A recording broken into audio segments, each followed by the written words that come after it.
Yahwehzon.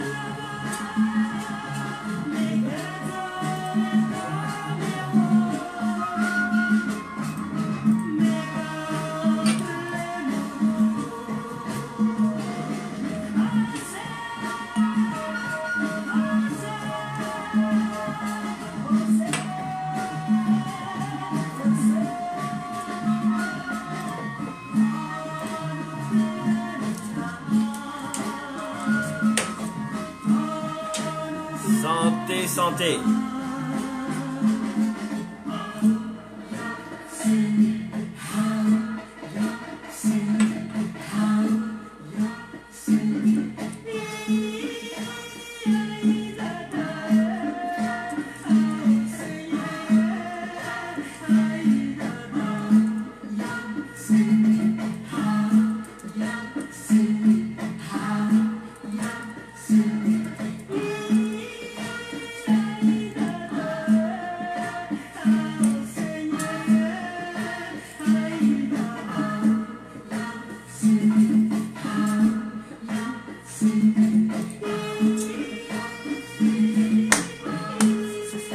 Salut tout le monde.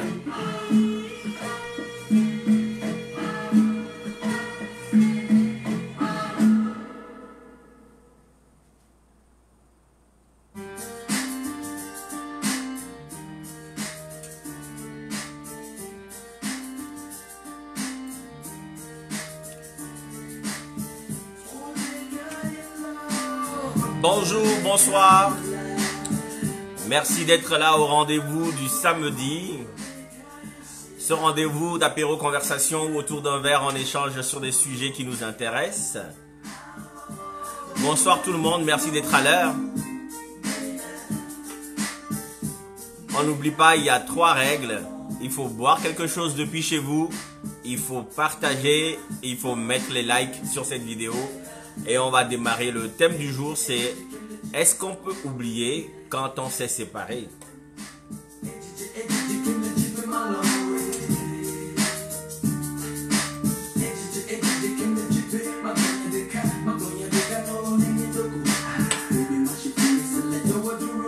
J'arrive.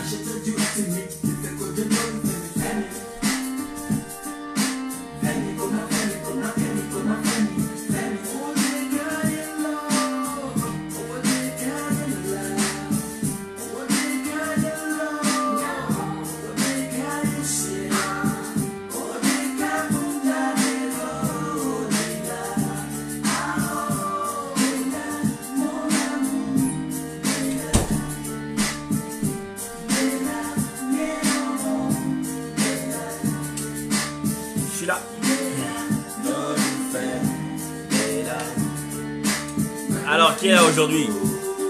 Hey, Diamond!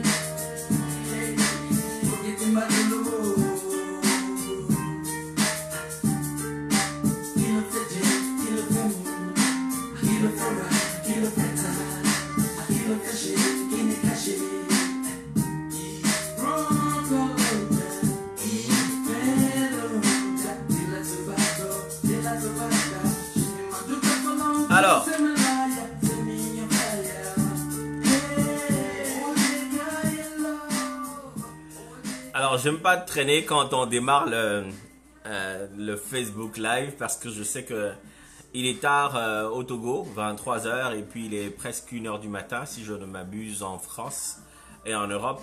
Donc, je veux toujours que les gens qui prennent la peine de se pointer au rendez-vous de 19 h ici au Canada, que ces gens-là puissent écouter un peu avant de commencer à somnoler ou à être fatigué. Donc en fait le sujet de ce jour c'est peut-on oublier après s'être séparé? Alors, qu'est-ce qu'on fait? Est-ce qu'on démarre?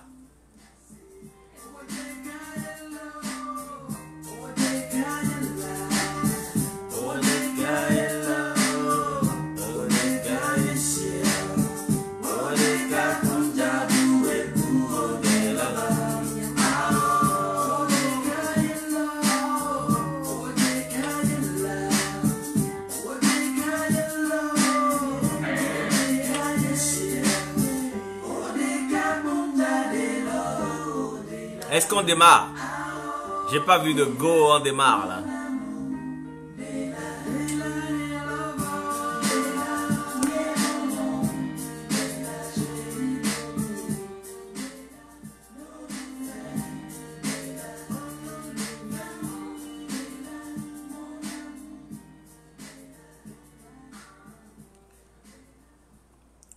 Bon.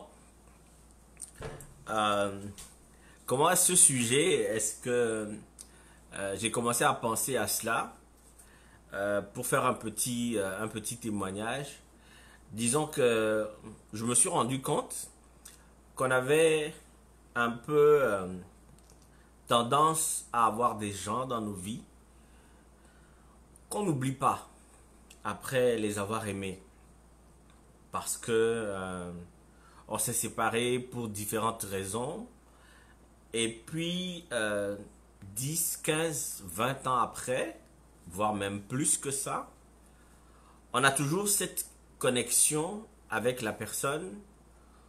On se rappelle de la personne, on se rappelle de ce que la personne aime, de l'odeur corporelle de la personne. On est capable même de voir quelle serait la réaction de la personne dans telle ou telle situation, mais le temps est passé. Le temps est passé, mais on garde cette personne-là avec nous dans notre cœur. Et donc je me suis posé la question de savoir est-ce qu'on était capable d'oublier. On peut passer à autre chose. Ça, d'entrée de jeu, il faut qu'on le dise. On peut passer à autre chose parce que même les gens dont je parle en faisant mon témoignage, ce sont des gens qui sont passés à autre chose et même moi, je suis passé à autre chose. Mais effectivement, il reste cette réminiscence-là d'actes, de paroles, de plein d'éléments comme ça qui sont des éléments constitutifs de la personne qui reste. Et donc j'ai voulu explorer le sujet et puis bon, j'y ai réfléchi pendant toute la semaine. J'ai envoyé l'invitation à l'événement et puis j'ai refusé de travailler parce que je me dis que ce sera beaucoup plus spontané quand je vais être en conversation avec vous et puis on va pouvoir parler. Et puis, comme on me l'a dit par rapport au live dernier, l'expérience de faire intervenir des gens qui ont un avis à donner, une opinion à donner, ça a été interactif, c'était intéressant. Donc, on va tous ensemble converser sur ce sujet. Mais j'ai quand même pris quelques notes et je vais vous expliquer un peu ce que je conçois sur le sujet. J'aimerais d'abord qu'on parle de l'être humain ou de l'être vivant parce que je pense que tous les êtres vivants ont ces trois éléments constitutifs qui sont assez importants dont on va parler pendant le développement du sujet. Mais l'être humain est composé de trois parties. Le corps, c'est-à-dire la chair, la forme, la couleur de la peau, les yeux, le nez, les cheveux, tout ça, le corps physique, la chair que l'on touche. L'être humain est composé d'esprit, c'est-à-dire, je vous parle en français, j'ai des règles grammaticales de conjugaison dans ma tête, je connais mes calculs, ma pensée, ma réflexion, mon intellect, mon expérience, mon opinion sur les choses, tous les différents concepts que j'ai à emmagasiner pendant mon temps de vie qui constituent mon esprit. Et donc, je réfléchis, je déduis des choses, je conclus avec cet esprit-là. Et cette partie un peu mystique dont on parle souvent et qu'on confond avec l'esprit d'ailleurs des fois, c'est l'âme. C'est-à-dire qu'en fait, moi, à mon niveau, par expérience, j'ai quand même pu faire l'expérience de distinguer quand mon âme agit, quand mon esprit agit et mon corps aussi agit. Parce que mon corps peut me donner des impulsions, des désirs et puis me faire mal ou me rappeler que il faut que je fasse du sport parce que j'arrive plus à faire mes lacets par exemple. Mais bref, je suis arrivé à distinguer ces trois éléments-là, comment est-ce qu'ils interagissent dans ma vie. C'est important de poser la base de ces trois éléments parce que on va voir tout au long du développement comment est-ce que ces éléments-là vont agir dans la relation et vont permettre ou pas d'oublier la personne que l'on aime. Maintenant, il y a la rencontre. Avant d'aimer quelqu'un, il faut rencontrer la personne. D'accord? La rencontre peut se faire de différentes manières. Ma première question par rapport à la rencontre a été de me demander si la rencontre est aléatoire ou programmée. Est-ce que quand je rencontre quelqu'un, est-ce que c'est aléatoire? Est-ce que c'est le hasard de la vie? Ou est-ce que c'est programmé comme une sorte de destin, de destinée, de magnétisme, d'attraction, ou que c'était prévu, c'est Dieu qui l'a voulu, ainsi de suite. Je me suis posé la question. Je pense que il n'y a pas de hasard dans la vie. D'accord? Il n'y a jamais de hasard dans la vie. Je crois que Dieu existe. Je crois que des forces divines existent, des forces surnaturelles, que l'on n'est pas capable de voir avec nos yeux, mais qu'on peut ressentir. Je crois en l'interaction des âmes et des divinités et je pense que le hasard, qui est quelque chose de totalement spontané, qui ne naît de nulle part, ne peut exister lorsqu'il y a des forces dans l'univers qui peuvent interagir dans nos vies. Donc, je ne pense pas que les rencontres soient aléatoires. Pour nous, pauvres humains, enfermés dans nos cinq sens, on n'est pas capable de voir ce qui se passe à l'au-delà sur le plan surnaturel. Mais je pense que nous pouvons penser à l'aléatoire parce que vous allez faire des rencontres de façon totalement fortuite. Comme vous pouvez faire des rencontres programmées. Je vais chez un ami, je vois sa cousine ou sa petite sœur et puis je tombe amoureux, elle m'intéresse, j'en parle. Ou on se rencontre à l'école, mais je pense que la génération même de la vie, n'étant pas quelque chose d'aléatoire, on peut penser à une certaine forme de programmation. Si on se parle aujourd'hui, c'est que nous sommes nés à la même période et que on n'est pas là en train de se parler si quelqu'un n'était pas né. Donc il a fallu que la personne naisse, que ses parents se rencontrent et qu'on puisse se croiser et qu'aujourd'hui on puisse être en train de parler sur un sujet. Donc tout ça est programmé. Les naissances sont programmées et les rencontres se font. Peut-être pas de façon aussi organisée vis-à-vis de nos yeux comme on le voudrait, mais il n'y a pas de hasard. Donc à la rencontre, il se crée une forme d'énergie, du désir, de l'attirance. On est attiré par rapport à la personne nous plaît, par rapport à son style, sa façon d'être, sa façon de sourire, son look, ses cheveux, ses yeux, son front, ses hanches, ses fesses, sa taille, tout ça, sa couleur de peau, sa façon de parler, de marcher. On est attiré par la personne d'une certaine manière et on commence à penser à la personne différemment. Pas de façon totalement désintéressée. On commence à se dire que cette personne-là, j'aimerais avoir plus qu'une rencontre. C'est pas comme si on se croisait dans un marché où on se dépasse. Il y a une rencontre qui se fait et puis on se retourne vers la personne. On regarde la personne et puis on se dit, ben tiens, cette personne a un profil qui est intéressant, qui correspond à des choses qui me plaisent. Et il y a cette énergie du désir là qui naît. J'aimerais parler déjà à ce niveau-là, quand on parle d'énergie du désir, où est-ce qu'elle se loge, cette énergie du désir? Je pense qu'elle se loge fatalement à deux endroits. D'abord dans la pensée. Donc je vais parler en tant qu'homme. Dans la pensée, quand on va voir une personne, on va se dire, tiens, elle est belle, j'aimerais bien être avec elle. Ou elle est sexy, j'aimerais bien faire des choses avec elle. Et là, ça fait notre pensée qui est empreinte de désir sexuel qui va agir. Et lorsqu'on va commencer à avoir des émotions au-delà de l'organisation de la pensée par rapport à la personne, soit pour un plan sexuel, soit pour n'importe quel plan qu'on ne réfléchit pas là-dessus, on va ressentir en nous une certaine émotion que nous ne contrôlons pas. Et là, à ce niveau-là, c'est l'âme qui agit. Qu'est-ce qui fait que à l'intérieur de moi, je ressens des émotions, je ressens une certaine attirance particulière, une certaine forme de magnétisme que je ne contrôle pas. Ce n'est pas dans ma tête, ce n'est pas dans mes calculs, mais je ressens cette émotion vis-à-vis de la personne, c'est l'attirance. Donc c'est à ces deux endroits-là, dans la pensée qui construit et dans l'âme qui a des émotions, que je pense que l'attirance naît. On va voir plus loin encore comment est-ce que ces choses-là se développent. Et puis maintenant, à cette rencontre, il se passe quoi? Il se passe que nous commençons à avoir des pensées. Comme vous le savez, la pensée a une certaine force parce que le désir que l'on émet, ce qu'on imagine dans nos têtes peut advenir certainement. Tout dépend de l'intensité et de plusieurs autres paramètres.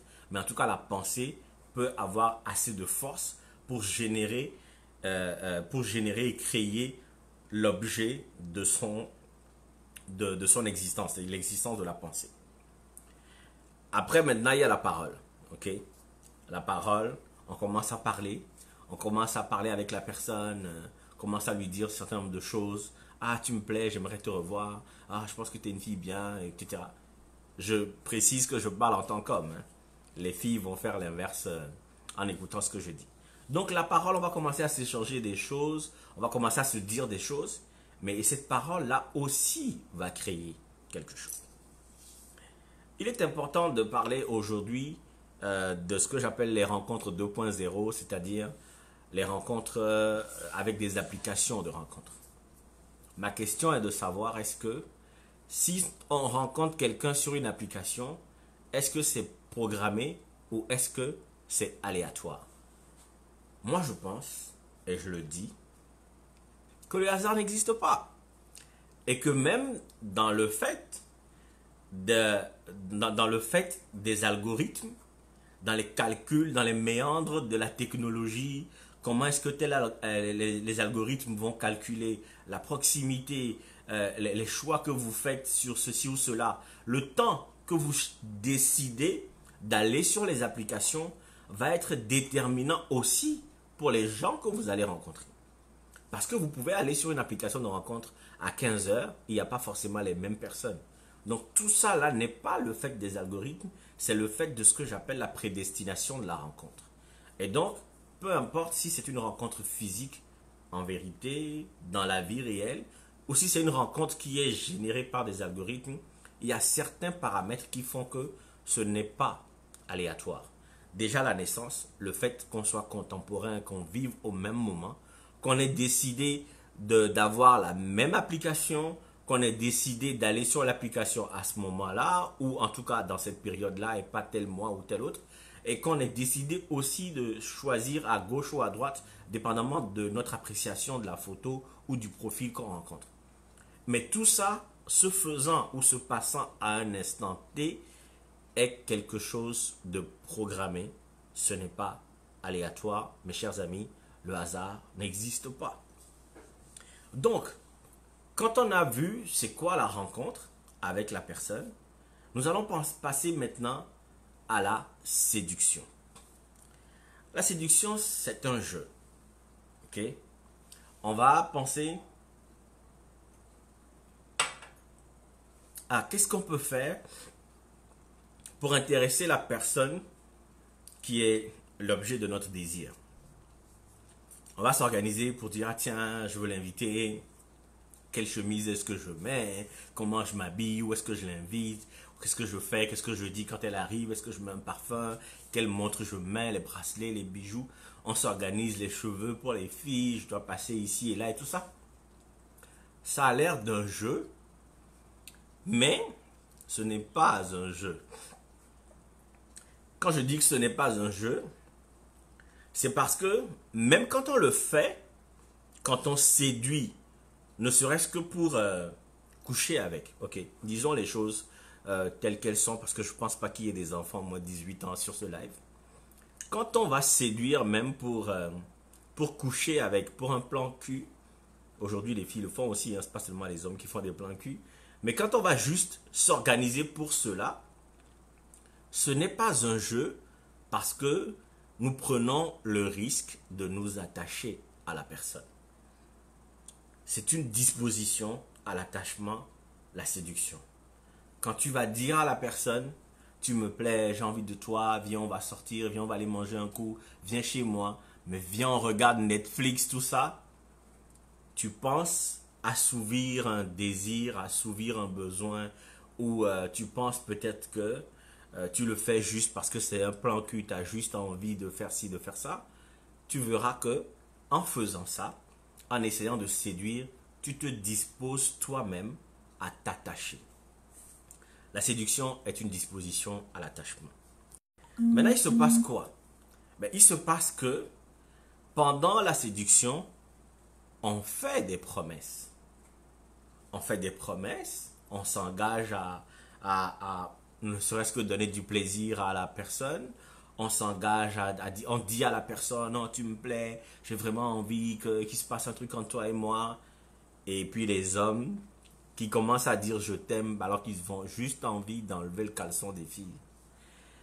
Ils commencent à dire je t'aime, ils commencent à dire tu me plais, je n'ai personne, maintenant que je t'ai vu, tu es la femme de ma vie, tout ça. On fait des promesses. C'est encore une disposition à l'attachement. Les paroles qu'on prononce. Je ne sais pas si vous connaissez la célèbre formule abracadabra qu'on entend dans les dessins animés souvent ou qu'on lit dans les bandes dessinées et tout ça. Et puis on dit que c'est la formule des magiciens, ils ont leur baguette, ils disent abracadabra.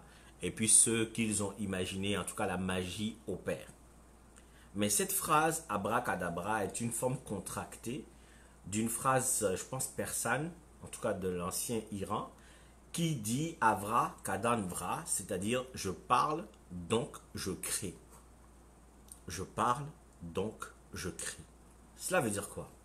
Cela veut dire que dans les promesses que l'on fait, dans les paroles que l'on prononce, dans les mots qu'on choisit, dans les choses qu'on dit, nous créons une réalité. En prononçant certaines paroles, en pensant qu'on le fait parce qu'on a besoin d'un résultat immédiat, on cherche à séduire la personne pour juste assouvir un besoin, mais nous disons des choses que nous créons aussitôt. Je parle, donc je crée. On a vu la rencontre, on a vu la séduction. Maintenant, après la séduction, il se passe quoi? Il se passe qu'on se fréquente. La fréquentation maintenant. La fréquentation n'est pas forcément une fréquentation où on a des séances où on se voit pour coucher ou peu importe. La fréquentation, c'est le seul fait de rencontrer la personne une fois, deux fois. Il y a comme des filles qui ne couchent pas le premier soir, comme des hommes aussi ne couchent pas le premier soir, qui vont, comment dire ça, qui vont étendre la séduction sur plusieurs moments. Ça va se faire progressivement jusqu'à ce que la fille dise oui. Moi, à mon époque, quand on a commencé à courir les filles ne disaient jamais oui la première fois. Quand tu disais à une fille qu'elle te plaisait, je pense que Missy Trude, Joa Sika peut confirmer. Parce que c'est chez elle qu'on allait raconter nos histoires, nos chagrins d'amour à l'époque, c'était notre grande sœur. Mais quand on disait à une fille qu'elle nous plaisait, la fille disait « je vais y réfléchir ». Systématiquement, c'était la phrase qu'on avait. Même si elle avait déjà dit à ses copines qu'elle était amoureuse, qu'elle pensait à telle personne, tout et tout. Même si tu le savais que tu lui plaisais, systématiquement, elle te dit « je vais réfléchir ». Pendant la période de réflexion, les 2 semaines de réflexion minimum que les filles s'octroyaient à l'époque, aujourd'hui je ne sais pas combien de temps elles prennent, mais pendant le temps de réflexion, qu'est-ce qui se passe? On se fréquente. On va tous se retrouver tous les après-midi chez D'accord, parce qu'on va avoir nos jeux, on va avoir nos trucs et tout ça. Et c'est de la fréquentation. La fréquentation va augmenter l'intensité du magnétisme. Quand tu rencontres quelqu'un, que tu es attiré par la personne, que tu éprouves du désir pour cette personne, plus vous vous rencontrez, vous vous croisez, plus le magnétisme s'intensifie. Parce que le rapprochement va faire que on va se rendre compte que l'on se crée des affinités, ou en tout cas, on va se rendre compte qu'on a des affinités, ou on va se créer des affinités. On va se rendre compte, ah, mais tiens, ah, tu aimes cette chanson, ah, mais j'aime bien aussi cette chanson. Ah, est-ce que tu as regardé ce film? Ah oui, tu l'aimes bien. Ah, j'aime tel acteur de cinéma, j'aime tel chanteur, j'aime ceci. Ah, j'aime aller ça, j'aime la couleur bleue, j'aime la couleur rose. On va parler des choses qui vont nous rapprocher davantage. La fréquentation va augmenter les affinités, en tout cas la prise de conscience des affinités, ou même qu'on va se créer des affinités. Des gens sont capables de faire des choses pour être dans le mood, en tout cas dans l'humeur, dans la vie de la personne qu'ils désirent. C'est comme ça que moi, aujourd'hui, par exemple, il y a des filles qui ne sont jamais rentrées dans un restaurant vegan, que je vais forcément envoyer dans un restaurant vegan, ou à qui je vais expliquer pourquoi est-ce que je suis devenu vegan, qui vont trouver que ça a de l'allure, et qui vont peut-être devenir intéressés par le véganisme. Ou même des gens vont aller jouer à plein de choses, on va aller jouer au quilles, on va faire des choses qu'on ne ferait pas d'habitude. Et tout ça va être une création d'affinité pour nous rapprocher davantage. Et en se rapprochant, il se passe que le magnétisme augmente. Et là, dans ces rencontres-là, dans la fréquentation, il se fait que, on parle des sujets communs, on parle des choses qui nous rapprochent, on discute, même des fois on n'a pas, la même opinion sur les choses, mais ce n'est pas grave. Ce qui va arriver, c'est que on va s'apprécier d'une manière ou d'une autre. C'est-à-dire que la façon dont telle ou telle personne va réagir par rapport à un sujet peut titiller l'intérêt de l'autre et tout ça. En tout cas, on va être dans ce jeu de séduction qui est disposition à l'attachement. On va s'apprécier, on va, dans la fréquentation, plus se rapprocher. Et peut-être à partir de là, va naître le point qu'on va voir maintenant, c'est-à-dire la relation. Mais on fait une petite pause musicale.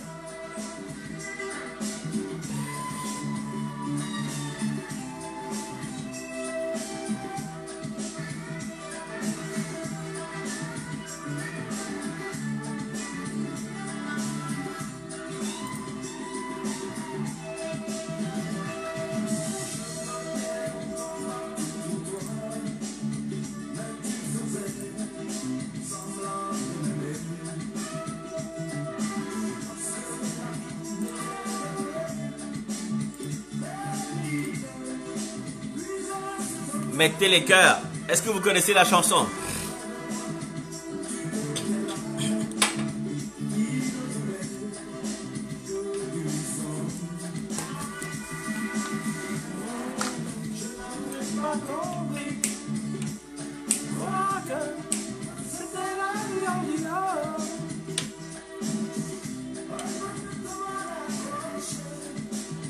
À notre visage.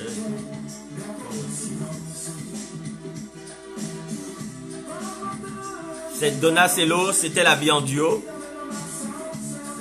Un chanteur togolais de la belle époque.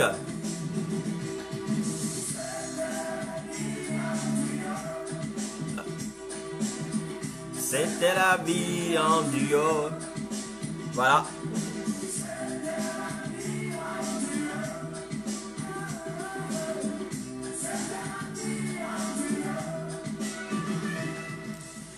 C'est ça, c'est ce genre de phrase qu'on dit quand la relation est finie, on se rend compte que c'était la vie en duo à une certaine époque. Alors on va parler donc maintenant de la relation, mes chers amis. Ah oui, j'ai coupé la musique, oui. Donc, on va parler de la relation, ok? La rencontre, la séduction, la fréquentation. Maintenant, la relation. La relation n'est pas seulement... c'est pas seulement une relation pour dire relation, ok? Elle se passe sur 4 niveaux. C'est l'explication que j'en ai. Peut-être qu'il y en a qui vont à certains niveaux. Il y en a qui vont au 7e ciel. Je ne sais pas ce que ça veut dire. Mais je pense que la relation se passe sur 4 niveaux. La relation se passe sur le plan physique, sur le plan intellectuel, sur le plan sexuel et sur le plan spirituel. pour moi. On peut parler du plan familial, amical et tout ça, etc. Mais comme je parle seulement des deux personnes qui sont dans la relation, qui, quand la relation va terminer, vont devoir s'oublier pour avancer ou vont chercher à s'oublier, ce qui est le thème de ce jour. Je vais parler seulement de ce qui arrive entre deux personnes, un homme, une femme, une femme, une femme, un homme et un homme ou X choses qui existent. Je ne veux pas développer davantage, mais c'est 4 niveaux. Physique. Sur le plan physique, le corps s'ajuste. Votre corps va s'ajuster à l'autre personne. Les femmes le savent bien, j'en parlais dans le live de samedi dernier. Le pH du sexe féminin va s'adapter au pH de la peau du pénis de son conjoint. De sorte que quand lui il va aller faire je ne sais pas quoi dehors et qu'il va revenir à la maison, sa femme peut avoir des démangeaisons parce qu'il y a une différence chimique sur la peau du pénis de son mari. Le corps s'ajuste, on s'ajuste avec la personne qu'on aime. On a une façon différente déjà de se coucher sur le lit, puisque si vous vivez ensemble et que c'est un lit de place, avant tu pouvais te coucher tout au milieu, ben là maintenant il faudra faire de la place. Et puis sur le plan physique, de différentes manières, on s'ajuste dans la relation à l'autre.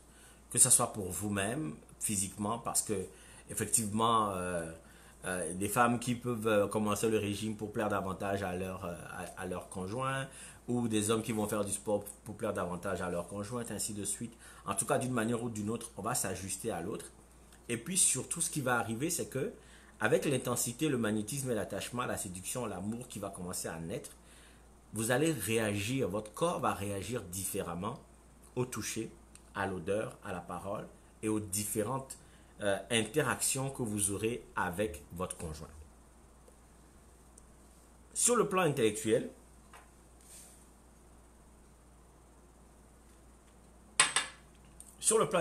on va s'ajuster aussi. Avant, la fille ne savait pas c'était quoi le football, c'était quoi la Champions League et tout ça. Elle tombe sur un gars qui ne peut pas rater un classico, qui est un fan de Ronaldo mais pas un fan de Messi. Elle va comprendre c'est quoi la différence entre Ronaldo et Messi.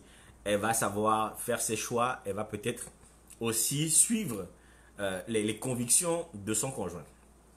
Des gens vont changer même d'opinion politique dans une relation. Les gens vont changer d'opinion sur certains sujets, où les gens vont s'accorder davantage à la rencontre de l'autre, dans la relation avec l'autre, vont apprendre à s'ajuster intellectuellement pour pouvoir coopérer, collaborer et cohabiter. Maintenant, sur le plan sexuel, la relation est là-bas. La relation qui se passe là-bas n'est pas seulement une relation physique sur, comment dirais-je ça, c'est pas une performance physique. C'est aussi une relation, et j'en ai parlé 50 millions de fois sur mes lives. L'homme et la femme vont s'unir pour former un seul corps. Dans cette relation, il y a des échanges. Il y a des connexions qui vont se passer. L'âme de l'homme va s'ajuster avec l'âme de la femme, et dans la relation sexuelle, ces deux âmes-là vont fusionner pour ne faire qu'un seul corps. Physiquement, vous n'avez pas l'impression de véritablement faire un seul corps parce que vous vous dites que vous êtes seulement relié par le membre masculin dans l'organe de la femme, mais sur le plan des âmes, les deux ont fusionné, et c'est ça que vous devriez normalement cultiver dans vos rapports sexuels. On pourrait en parler une autre fois sur les détails de cette affaire-là. Mais vous remarquerez que la sexualité là va découler donc sur la relation spirituelle que vous aurez. Je ne parle pas forcément de comment est-ce que vous allez avoir les mêmes croyances, vous allez aller à l'église ensemble, ou prier ensemble, ou essayer de confier vos projets de vie ou vos soucis à Dieu, ou peu importe. Je ne parle pas de la religion, je parle de la spiritualité. Dans la spiritualité, ce que vous savez, c'est que quand un être humain, un garçon ou une femme aime quelqu'un, il va l'aimer avec tout ce qu'il est. L'inflexion qu'on va appeler amour va être une forme d'acceptation de l'autre par rapport à ce que à tout ce que la personne représente et vous aussi ce que vous représentez, ce avec quoi vous êtes accompagné, les djinns, les génies, les ancêtres et tout ça, dans la relation d'amour que vous aurez vis-à-vis d'une personne, il va falloir que tout ça là, ces énergies-là puissent coopérer et que la personne qui vient chez vous puisse se sentir à l'aise, qui vienne dans votre famille puisse être acceptée. Et c'est des choses qui se passent, on ne le voit pas, mais c'est très important. Je vous dirais que Dieu n'a pas dit dans la Bible, Jéhovah n'a pas dit dans la Bible à ses fidèles les Juifs de ne pas épouser les gens d'autres tribus par hasard. C'est parce qu'il était important qu'ils aient les mêmes croyances, les mêmes valeurs, les mêmes fonctionnements pour que la cohésion puisse se faire le plus simplement possible. Des gens ne s'épousent pas dans les mêmes familles, les cousins, les cousines, tout ça, parce ils sont dérangés dans la tête. C'est parce qu'il est important que cette cohésion spirituelle-là puisse exister, de sorte que cette cohésion spirituelle-là puisse les rapprocher davantage. Mais ça n'empêche pas qu'on puisse tomber en amour avec quelqu'un d'autre qui est d'une autre ethnie, tout ça, mais il est question de compatibilité. Dans la relation sexuelle, dans la relation, pardon, sexuelle, de toutes les façons, effectivement, les âmes vont s'ajuster. L'âme va s'ajuster avec tout ce qu'elle représente en termes de relation avec les génies, les ancêtres, toutes ces anciennes vies, tout ça.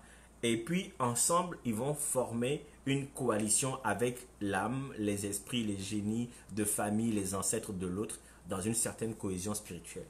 C'est très important de regarder cette partie-là parce que c'est souvent ce qui arrive qui fait que quand on néglige ce côté-là, on ne comprend pas les frustrations dans le couple, on ne comprend pas les problèmes dans le couple et puis on finit par se séparer parce que on va penser qu'on n'est pas compatible, mais on n'a pas cherché à ajuster ce côté spirituel. La relation, elle est là, physique, intellectuelle, sexuelle et spirituelle. Mais mes chers amis, on va dire je t'aime à quelqu'un et on va dire je t'aime de tout mon cœur. Qu'est-ce que cela signifie? Je t'aime de tout mon cœur, ce n'est pas l'organe avec un ventricule gauche, ventricule droit, ou je ne sais pas quoi là, qui aime. Non, c'est pas ça. Je t'aime de tout mon cœur, c'est je t'aime de ce qui fait ma vie à l'intérieur de moi. Je t'aime avec l'être à l'intérieur de moi, mon âme intime qui t'aime, qui génère des émotions dans mon corps par rapport à toi. Et souvent, même des fois, intellectuellement, on va se bloquer par rapport à quelqu'un et puis on va se rendre compte que je me suis bloqué intellectuellement par rapport à cette personne.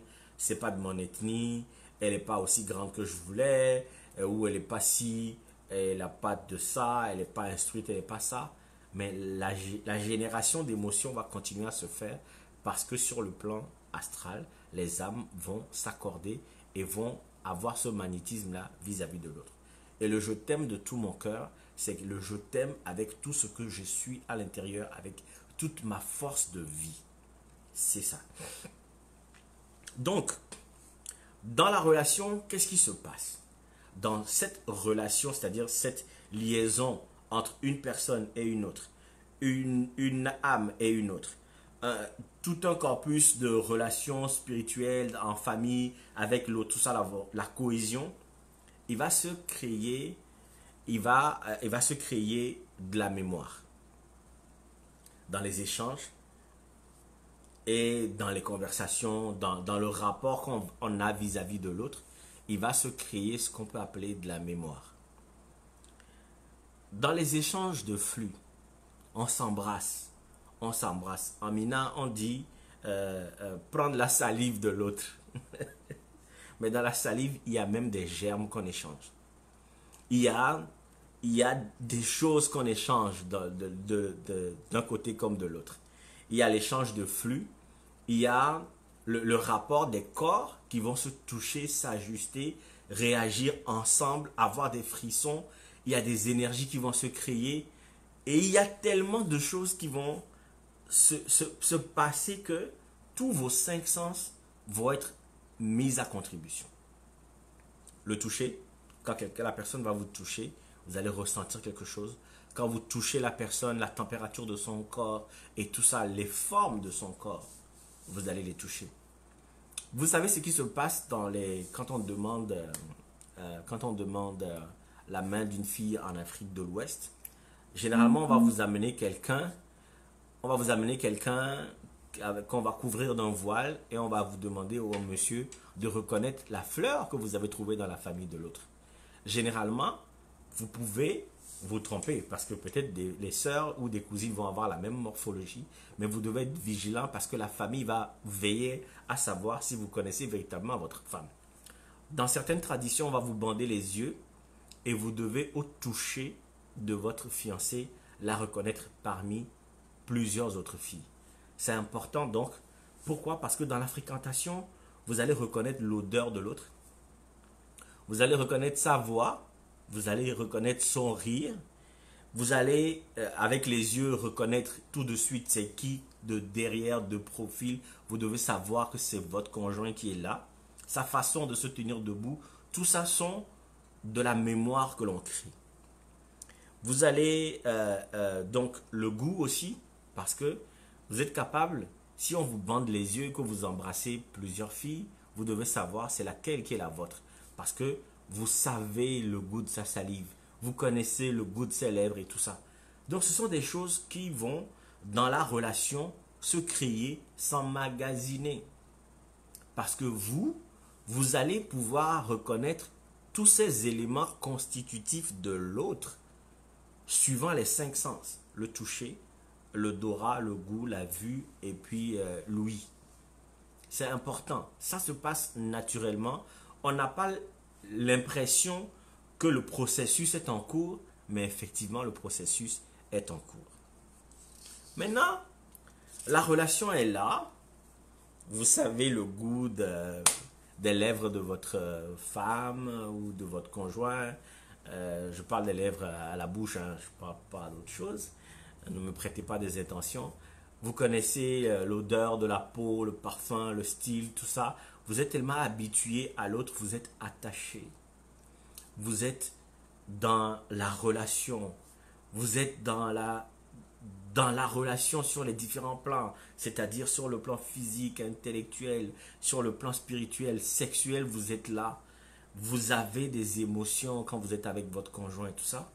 Mais il arrive que peut-être parce qu'on a négligé des choses, parce qu'on a négligé certains paramètres importants ou à cause d'éléments extérieurs qui viennent dans la relation, troubler la quiétude de la relation, vont naître des frustrations.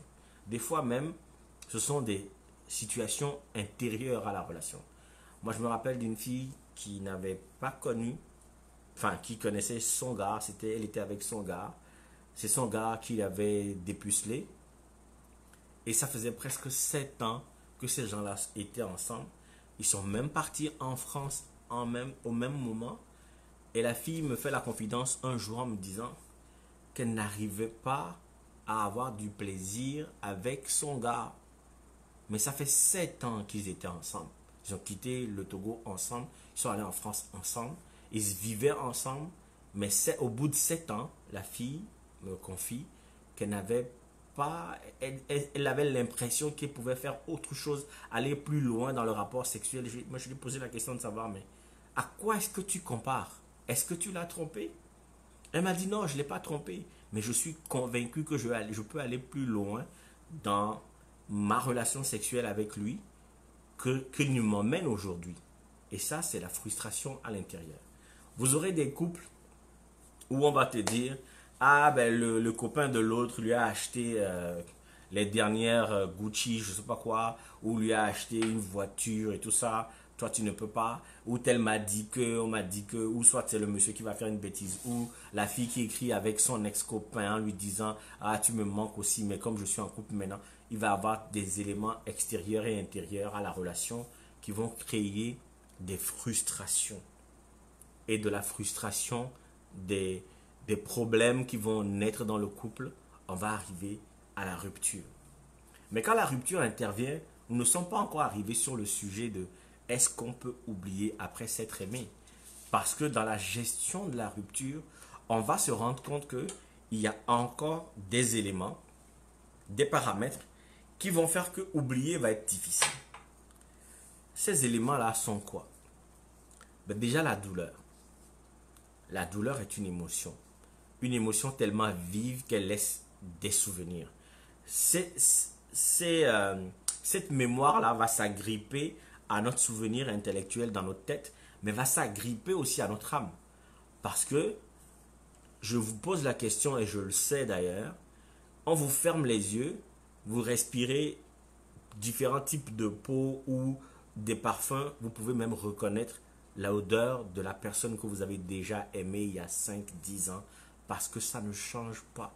La voix, vous allez la reconnaître, même si on vous met dans un cachot, les yeux fermés, vous ne voyez rien.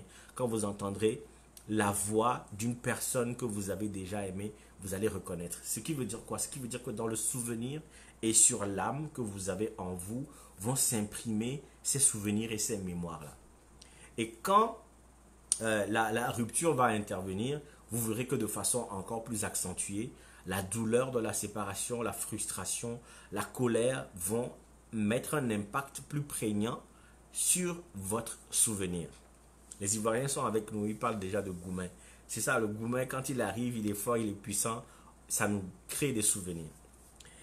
La séparation en soi, comment est-ce qu'elle est arrivée? Est-ce qu'elle est arrivée par le fait d'une autre personne extérieure à la relation? Est-ce que c'est arrivé? En tout cas, la façon dont la séparation s'est passée va aussi créer un souvenir qui va s'imprégner dans votre tête et sur votre âme. Le souvenir, parce que vous êtes en pleine frustration, en pleine séparation, et puis vous vous rappelez de tous les merveilleux moments que vous avez passés. Vous vous rappelez de tout ce qui s'est déroulé entre vous, comment vous êtes rencontrés, comment c'était fun, comment c'était si les endroits et tout ça. Et puis, tout chez vous va vous rappeler la relation que vous aviez avec l'autre. Tout dans votre espace autour de vous va vous rappeler la relation, va vous rappeler l'autre avec qui vous venez de rompre. Donc, dans la gestion de la rupture, il y a des éléments encore qui vont venir accentuer. Le nombre de fois que vous en parlez aux gens, les réactions que les gens vont avoir avec vous. Les gens qui vont vous appeler, ils vont dire Joe, pourquoi tu fais ça, ne fais pas ça. Ou vont appeler la fille, puisque tu l'aimes, il faut lui parler, décroche son appel. Ou ne lui parle pas, c'est un voyou, il t'a trompé, c'est un sauvage. Bref, toutes ces choses-là, pardon, qui vont arriver autour de vous dans la gestion de la rupture, vont créer des freins à l'oubli, vont créer d'énormes freins à l'oubli. Donc, je disais que l'âme était éternelle et qu'elle conserve les émotions. Et je donnais l'exemple que vous, à les yeux fermés, vous pouvez reconnaître la voix d'une personne que vous avez déjà aimée, que vous avez déjà fréquentée et tout ça. Et puis, le corps aussi vont conserver les réactions vont conserver les réactions par rapport à ces sens-là. Si la personne que vous aimez avait une façon particulière de vous toucher, quand elle va vous toucher les yeux bandés dans le noir complet, vous saurez que c'est elle. Votre corps va réagir, c'est une machine, elle a été programmée à réagir de cette façon, elle va réagir. Et donc, les pensées, vous allez penser à la personne, le souvenir, vous allez vous rappeler de vos beaux moments, de vos discussions sur des sujets qui étaient intéressants, l'interaction que vous aviez, comment vous étiez bien ensemble, tout ça là va construire, il va y avoir une certaine série de mots et de termes qui vous rappelleront fatalement à la personne. Pour oublier, ça va être compliqué. Vous allez passer dans certains endroits, dans certains lieux, vous allez voir vos souvenirs inscrits sur les murs. Vous saurez que vous êtes venu ici à tel moment avec telle personne et que vous avez mangé même tel menu ou tout ça. Vous étiez habillé de cette façon. Vous allez vous rappeler de tout ça de façon automatique et cela va être des freins et des entraves à l'oubli. La personne que vous avez aimée va rester imprimée de façon solide et presque indélébile dans votre mémoire.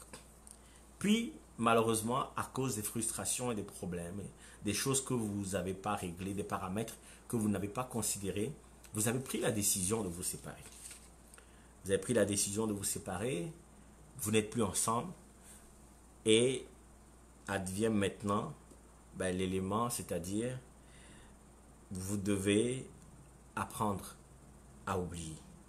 Je suis en train de lire qu'il y a des gourmets légendaires qui vous font devenir philosophe. En tout cas, c'est vrai. Maintenant, on va parler d'oublier, mais on va écouter un peu de musique.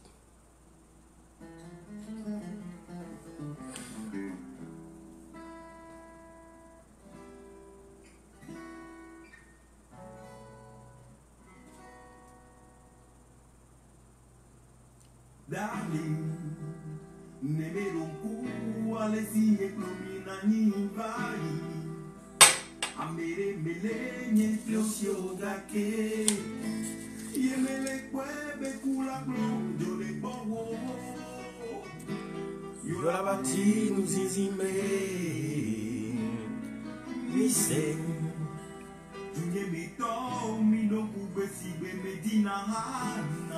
Qui se rappelle de cette chanson?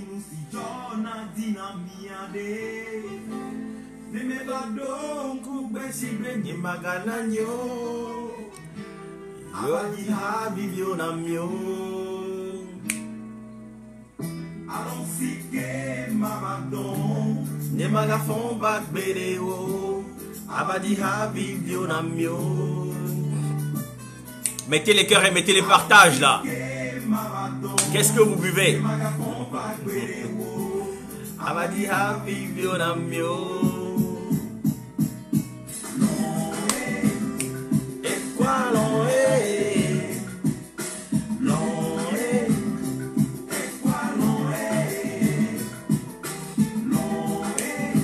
Les Modjro. Aswe Sevi.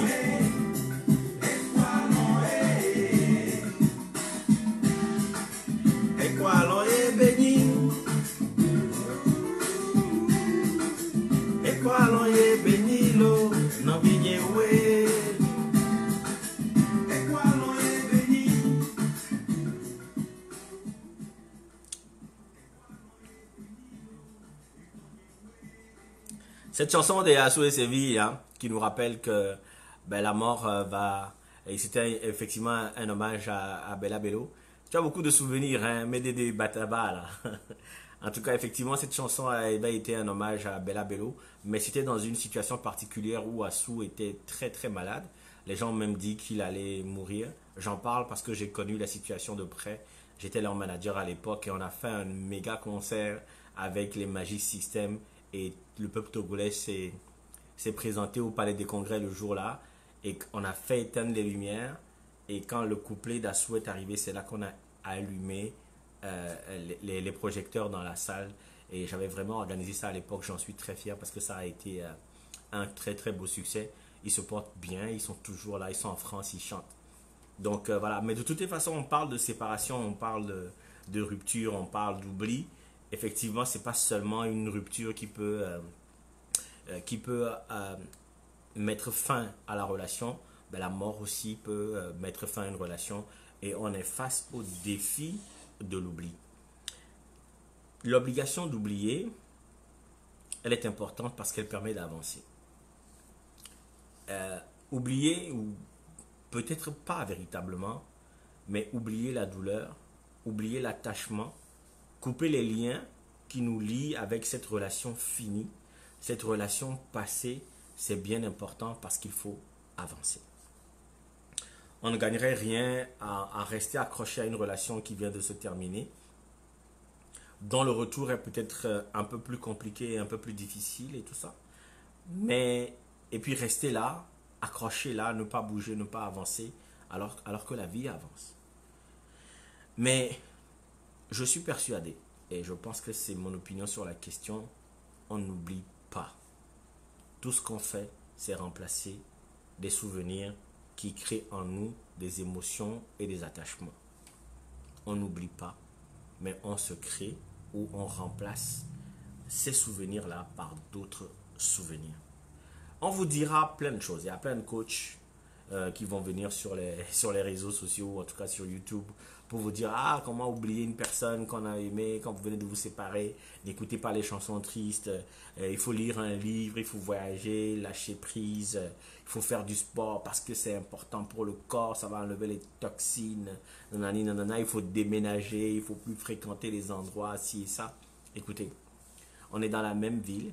On a les mêmes endroits où on fréquente, les mêmes endroits où on a du plaisir, les mêmes restaurants, on est peut-être même dans le même quartier. On ne peut pas déménager parce qu'on tient à oublier. Moi, je vous dirais peut-être de boire. Parce que boire, c'est bien. OK? Mais on va se rendre compte quand on a fini de boire que le gourmet est 2 fois plus douloureux quand on a fini de boire. Donc, ne m'écoutez pas. Ce que je sais, c'est qu'il faut se créer de nouvelles émotions. Il faut se créer de nouveaux souvenirs.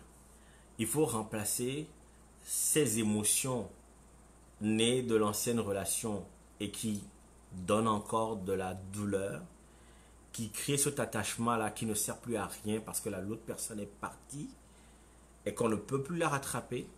Il faut remplacer nos souvenirs. Il faut remplacer nos émotions. Il faut apprendre à respirer un autre corps. Il faut apprendre à se connecter sexuellement avec une autre personne. Il faut apprendre à remplacer les souvenirs. Effectivement, ce n'est pas systématique. Il faut prendre le temps d'évacuer, en tout cas de laisser la douleur s'estomper, la vivacité de la séparation s'estomper avant de repartir en ménage, en couple ou quoi que ce soit. Parce que souvent, beaucoup vont sortir dans une relation et vont courir rentrer dans une autre relation avec les effets de l'autre relation. Vont venir avec les effets de l'autre relation et vont détruire systématiquement toutes les relations qui vont s'enchaîner. Après, on va lire sur les réseaux men are trash, que les hommes sont pareils, ils ne changent pas. Les hommes aussi vont dire les femmes sont pareilles, c'est les mêmes de toutes les façons, que tu changes. Non, c'est parce que souvent, on va, au lieu de créer l'affinité dont je parlais au départ, créer l'affinité, créer l'attachement, intensifier le magnétisme par la fréquentation, la rencontre, la relation et tout ça, ce qu'on va faire, c'est qu'on va être connecté à quelqu'un d'autre et puis on va venir s'ajouter une nouvelle connexion et tout ça là, va créer des conflits. Il va y avoir une réaction qui est constitutive de la nouvelle personne, mais qui est tellement différente de la réaction qu'on s'attendait parce qu'on n'a pas oublié l'autre et ça va créer des frustrations. On va s'attendre à ce que le nouveau conjoint soit exactement comme l'ancien, mais avec des meilleurs comportements. C'est comme si on prenait une nouvelle personne et puis on souhaite que ça soit exactement comme l'autre. Écoutez, quand vous avez conduit une Toyota et que vous conduisez une Mercedes, les éléments ne sont plus au même endroit. La batterie n'est jamais au même endroit. Peut-être les pédales vont être au même endroit, mais il y a certaines choses qui vont complètement changer. Les fonctions de l'appareil ne seront pas les mêmes. Donc vous ne pouvez pas, c'est pas comme si vous passez d'un Android à un autre Android parce que le système est unique. On ne parle pas de ça là. On parle d'une personne avec quelqu'un qui a sa personnalité propre. Donc il faut effectivement évacuer toute l'ancienne relation, en tout cas laisser véritablement cela s'estomper avant de rentrer dans la culture d'une nouvelle relation. Parce que la relation se cultive. La relation se cultive à la rencontre de la personne, à la fréquentation, à l'écoute et à l'observation. Les gens ne sont pas des produits finis d'usine qui sont dans un rayon et quand vous arrivez, vous allez les prendre et puis c'est parfait, pile poil ce que vous voulez. Non, les gens sont malléables, les gens sont constructibles, les gens sont, comment on appelle ça? Les gens doivent s'adapter à vous. Une relation, c'est une adaptation de l'un vers l'autre. Une relation, ce n'est pas un achat que vous faites dans un supermarché et c'est parfait. Vous n'arrivez pas, vous dites ça c'est ma pointure 42, vous mettez votre pied dedans et puis c'est parfait parce que ça a été dessiné systématiquement pour vous. Les gens doivent apprendre à se connaître dans une nouvelle relation pour être capable, après avoir évacué tout le stress, tous les souvenirs qui vont peut-être rester un peu parce qu'on n'oublie pas, mais il faut évacuer toute la douleur, tout l'attachement qui était avec cette ancienne relation-là avant de recommencer une nouvelle relation. Sinon, le cycle est infernal. Le cycle devient infernal. Vous avez quitté votre femme et vous cherchez votre femme qui est partie dans toutes les femmes que vous rencontrez. Vous avez quitté votre mari et vous voulez que ça soit toujours le même type de personne, mais avec ce que tu reprochais à l'autre, avec en moins ce que tu reprochais à l'autre, et vous attendez à ce que la réaction soit pareille. Le pire, c'est que il y a des gens qui sont tellement dans la douleur que la moindre chose qui va ressembler un tant soit peu à une réaction que l'autre avait dans l'ancienne relation, ça part en épingle et ça devient quelque chose de toxique et d'infernal. Vous ne pouvez pas oublier. Vous avez aimé cette personne avec votre tête, avec votre cœur, votre âme, votre sexe. Vous avez aimé cette personne, vous vous êtes entendu sur plein de sujets, vous vous êtes embrassé, vos 5 sens, 6 sens, 7 sens, tout ce que vous voulez ont été mis à contribution. Vous vous êtes donné du plaisir, vous êtes fréquenté, vous avez même eu le réflexe de prononcer son nom de façon systématique. Évacuez, mettez fin à tout ça avant de vous remettre dans une autre relation. Les hommes vont être très regardants là-dessus parce que les femmes vont garder, vont faire semblant que c'est pas fini. Et puis un jour, ben, elle était avec Alfred, elle est maintenant avec Patrick, elle veut appeler Patrick, elle va dire hey Alfred, l'homme va partir tout de suite parce que lui il va être définitivement jaloux. Jaloux, jaloux. Les femmes vont faire pareil aussi de toutes les façons. Parce que si la femme s'appelle Christelle et que toi tu arrives, tu l'appelles Christine, elle va dire c'est qui, c'est quelle Christine? C'est ton ex, la salope, la pute, la pétasse. C'est ça. Vous ne pouvez pas vouloir oublier quand vous n'avez pas fini d'évacuer et que vous plongez dans une nouvelle relation. Parce que les empreintes de l'ancienne relation, les souvenirs, la mémoire qui s'est construite, la mémoire avec les échanges de flux, les échanges de relations, toute cette mémoire-là est toujours vive, elle n'est pas partie. Vous n'allez pas greffer une nouvelle mémoire sur cet espace-là qui est déjà pris. Il faut évacuer, faire place nette avant de rentrer dans une nouvelle relation. Moi, mon astuce, je vais vous la donner. Mon astuce, c'est que, au lieu de penser à toute la douleur que la femme m'a causée en me quittant ou en décidant que c'était fini, tout ça, je dis Lovejoy, elle n'est pas restée avec toi, mais peut-être qu'elle est mieux ailleurs. Si tu l'aimes, tu la laisses partir. Et si tu l'aimes, tu penses qu'elle est heureuse là-bas. Et moi, si elle est heureuse ailleurs, puisque je l'aime, c'est important pour moi qu'elle soit heureuse. Et je m'en prends en moi pour n'être pas arrivé à lui donner cet amour-là, ce bonheur-là qu'elle attendait de moi. Et je suis content pour elle parce que c'est important qu'elle soit heureuse. Et je prends le temps d'évacuer. Malheureusement, elle va partir parce qu'elle est peut-être partie sur de faux prétextes. Elle va revenir, mais je ne suis plus disponible. Parce que moi, je t'ai laissé partir parce que tu ne m'as pas assez fait confiance. Je t'ai laissé partir parce que tu n'as pas voulu rester avec moi. Et malheureusement, quand tu es parti, j'ai fait place nette. Je t'ai souhaité tout le bonheur. Je l'ai pensé véritablement et sincèrement. Et si tu ne l'as pas trouvé ailleurs, ce n'est plus mon problème. Et je ne te reprendrai même pas pour coucher parce que je ne veux plus greffer ces souvenirs-là. Je ne veux plus me remettre dans ce genre de souvenirs parce que ça ne me servira absolument à rien.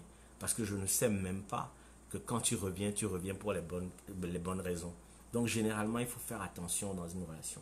Il faut faire attention parce que vous allez tout le temps accumuler des choses et ces choses-là vont vous détruire à petit feu. Faites attention. Vous n'oublierez pas, c'est sûr, mais vous devez évacuer avant de partir dans autre chose. Donc là, voilà, si quelqu'un a envie de dire un mot, c'est le moment.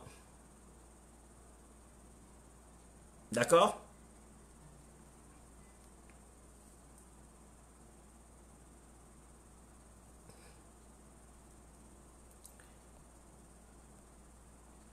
Quelle phrase est facile à dire et difficile à appliquer?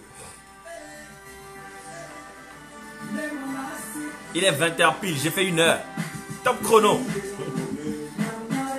20h04.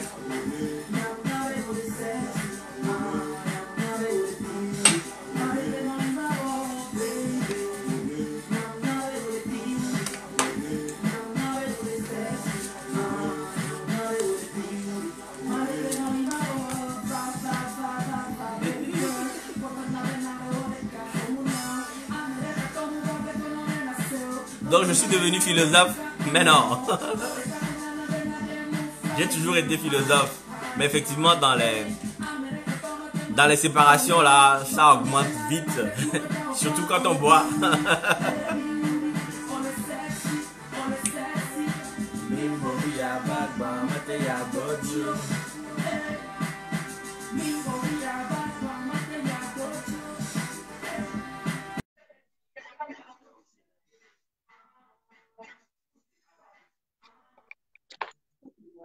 Ouais, Fofo, salut. Salut Attends, je Paul, vais ça bien me va? placer. Ouais, ça va tranquille. Et toi? Ça va tranquille. 1 heure chrono, hein. Moi j'ai fini. Qu'est-ce que Ah, tu veux ajouter? bah, ouais, en fait, c'est juste pour dire que d'abord, je te remercie pour cette intervention. Et voilà, ce que moi je vais rajouter, c'est que euh, lorsque la relation termine, c'est compliqué à oublier son ou sa partenaire pour plusieurs raisons que tu as déjà évoquées. Maintenant, lorsqu'on continue son parcours seul ou quand on aura retrouvé quelqu'un d'autre, euh, on se rappelle toujours des moments passés, des moments de joie, des moments de peine,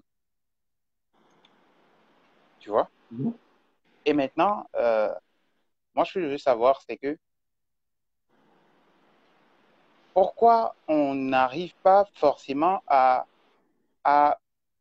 passer l'éponge et oublier complètement euh, ce qu'on a fait, parce que lorsqu'on est dans une relation, une nouvelle relation, et qu'on se remémore de tout ce qu'on avait fait dans le passé, ça peut quand même nuire notre nouvelle relation. Et c'est ce qui est un danger et pour l'homme et pour la femme. Parce que supposons que les deux partenaires euh, autrefois se plaisaient très bien, mais que l'un ou l'autre dans la nouvelle relation n'arrive pas à trouver satisfaction chez son ou sa partenaire. Donc c'est quand même un danger où après on se résigne à pouvoir, on se résigne à pouvoir être dans cette nouvelle relation et voilà, qui enfin ne nous épanouit pas ou ne nous permet pas d'être épanouis sur tous les plans que tu viens de mentionner. Donc, c'est ce que j'aimerais poser comme question. Donc, je n'ai rien à rajouter, désolé. Donc, je te dérange encore. Mais moi, je prends mon martini ici, ou ma martini, je ne sais pas trop. Donc, voilà. Merci à Ok. toi. Merci à tout Non, le monde. non, je comprends ta question. Ouais, Effectivement, c'est la première chose que tu as dit, c'est que pourquoi est-ce qu'on n'arrive pas à oublier complètement, à effacer tout cela de notre mémoire?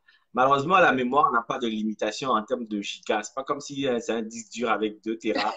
Quand c'est plein, c'est ouais, plein. La mémoire est infinie. Elle va conserver autant de souvenirs, autant d'éléments le plus longtemps possible. Et ouais, généralement, c'est quand on en a besoin que notre cerveau, qui est très, très brillant comme organisme, va nous rappeler ces éléments-là. Mais ce que je veux dire, c'est que si tu cherches à oublier en te disant, ouais, je veux oublier, j'arrive pas à oublier, le fait même de dire je veux oublier, c'est que tu y penses à ce moment précis. Donc, c'est ça. tu n'oublies pas. Et c'est en construisant de nouveaux souvenirs, en, en se rajoutant de nouvelles formes de mémoire qu'on va tasser ce dossier-là qui est évacué, qu'on va pouvoir le tasser pour avoir un dossier en mémoire vive avec laquelle, en fait, avec lequel, pardon, on va fonctionner. Oui, C'est comme quand tu as ton ordinateur, ton bureau qui est plein, à un moment donné, tu ramasses tout ce qui est sur le bureau, tu le mets sur le disque dur C, et puis tu remets un nouveau truc sur ton bureau pour aller le chercher oui, systématiquement et plus rapidement sur ton ordinateur. C'est exactement le même exercice qu'il faut faire, c'est-à-dire rassembler tout ce qui faisait partie de l'ancienne histoire, le mettre dans un dossier et le classer pour maintenant créer de nouveaux dossiers. Et là, tu oui, me dis que généralement, on n'arrive pas à s'adapter à la nouvelle personne et on n'arrive pas à atteindre enfin, ses objectifs sur les l'objectif différents plans. escompté, oui, C'est ça, qu'on a escompté dans la nouvelle relation, c'est différent. Mais comme j'ai dit, les hommes ne sont pas les hommes, que ce soit les hommes avec grand H, je veux dire, que ce soit les hommes ou les femmes, ne sont pas des produits préfabriqués, des produits finis que vous allez aller chercher dans un rayon pour l'utiliser. Il faudra toujours apprendre à s'adapter. Si tu rentres dans une relation en voulant avoir la même sexualité que tu avais avec l'autre qui est parti, tu ne pourras pas. C'est pas la même taille de ci, la même taille de ça, c'est pas les mêmes proportions, c'est jamais la même chose. Même si tu as un modèle type de conjoint, d'homme ou de femme, et que tu vas aller chercher toujours dans ce secteur-là, mais il y aura toujours des différences. oui, Il y a des différences d'odeur corporelle, il y a des différences de réaction, et puis les gens ne se stimulent pas de la même façon. Donc, oui, dans la relation sur tous les plans, il faudra apprendre à vous stimuler vous-même, apprendre à vous adapter. C'est ça qu'on appelle la relation parce que c'est une liaison entre vous deux. Si toi, tu arrives et que tu es toujours attaché à l'autre, Tu as toujours les standards de l'autre. Tu as toujours les attentes que tu arrivais à atteindre avec l'autre, mais que tu attends que la nouvelle personne que tu n'as pas fréquentée, à qui tu n'es pas encore adapté, que tu n'as pas encore appris à connaître, que cette personne-là s'adapte à toi et fasse exactement comme ton ex, c'est que tu n'as pas fini l'ancienne relation. Tu n'as pas classé ton dossier. Donc, dans l'idée d'oubli, et j'ai été bien précis là-dessus, on n'oublie pas, c'est certain, il faut construire de nouveaux souvenirs. Donc, quand tu rencontres quelqu'un avec qui tu te remets après une rupture, ne cherche pas à faire avec Christelle ce que tu faisais avec Chantal. Ne cherche pas à faire avec Marc ce que faisait Patrick. Apprends à faire avec la nouvelle personne qui est là. Apprends à t'adapter à la nouvelle personne. Cherche à connaître ses points sensibles, ce qu'elle aime, ce qu'elle n'aime pas. Ça peut ne pas être la même chose. C'est une nouvelle constitution. C'est un nouveau gouvernement. Les gens ne réagissent pas de la même façon. Tel va aimer le poulet grillé, l'autre va aimer le poulet cuit à la vapeur. C'est toujours comme ça. Et vous allez vous adapter comme ça et vous allez essayer d'établir une relation. Mais effectivement aussi, ce qui est dangereux, le plus dangereux, c'est surtout quand on est là avec les standards de l'autre qui est parti et qu'on veut exiger de la nouvelle personne de s'adapter. C'est Ouais, très, très toxique. c'est dangereux, ouais, évidemment. C'est bon? Ouais. Pour faire une petite ouverture et laisser les autres intervenir, une ouverture, j'ai dit, hein, mais je vais pas quand même dévier du sujet. J'aimerais dire, supposons qu'on est dans une relation avec quelqu'un maintenant et qu'on est bien avec cette personne et qu'on rencontre une nouvelle personne qui aussi nous rend bien, qui nous rend bien et qu'on a l'impression que cette nouvelle personne sait qu'on est déjà dans une relation, mais qui fait tout pour nous séduire, nous flatter et qu'on est accroché. C'est une ouverture que je fais. Mais grand frère, qu'est-ce qu'on peut faire? On avait déjà parlé de ça le samedi dernier. On a parlé enfin, est-ce qu'on peut être fidèle? On en avait parlé le samedi dernier. Ce que je peux te dire tout de suite là-dessus, c'est que si tu es dans une relation libre où tu peux aller vers les différentes personnes qui t'intéressent sans que ça te pose de soucis, tu peux le faire.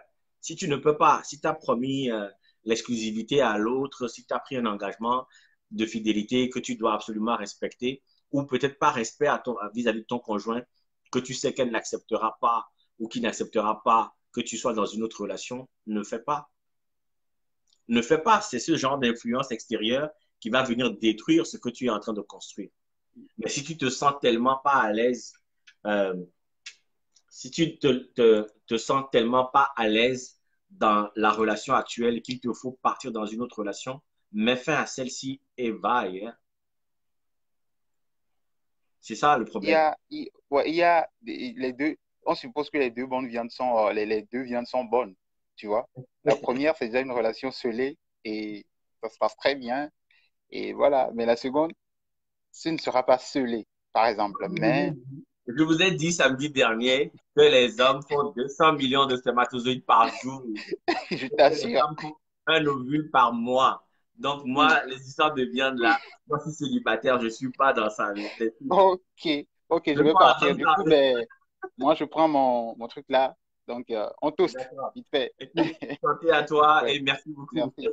Ouais. Ouais.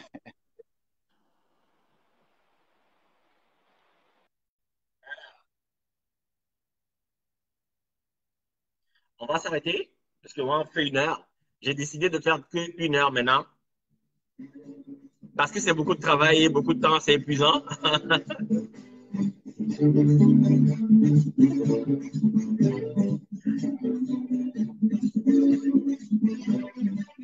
Alors, s'il y a plus personne qui veut parler,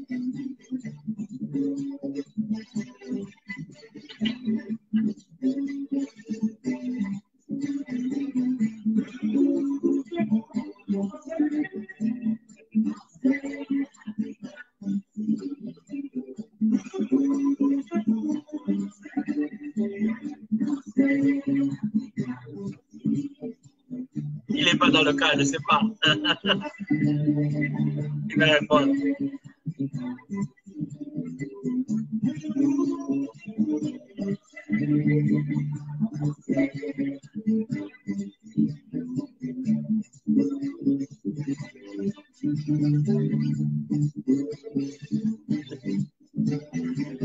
Merci à vous.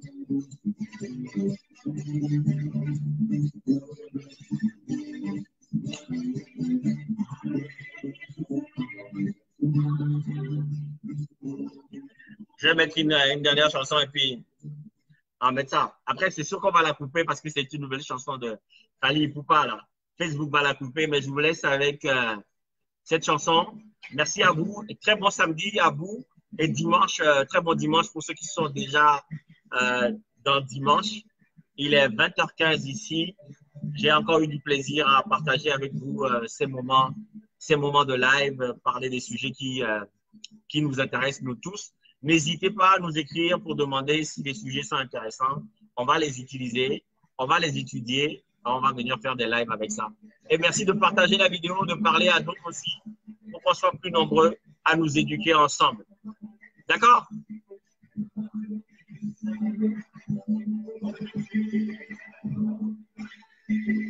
Allô, téléphone.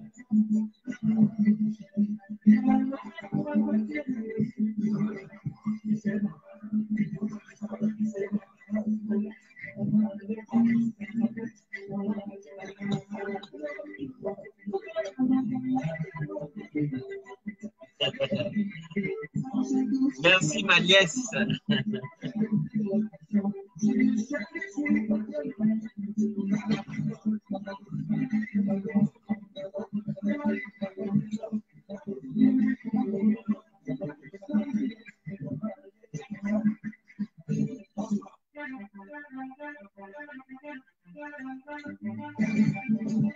Si quelqu'un veut danser, on peut l'appeler en live hein, et la personne va danser.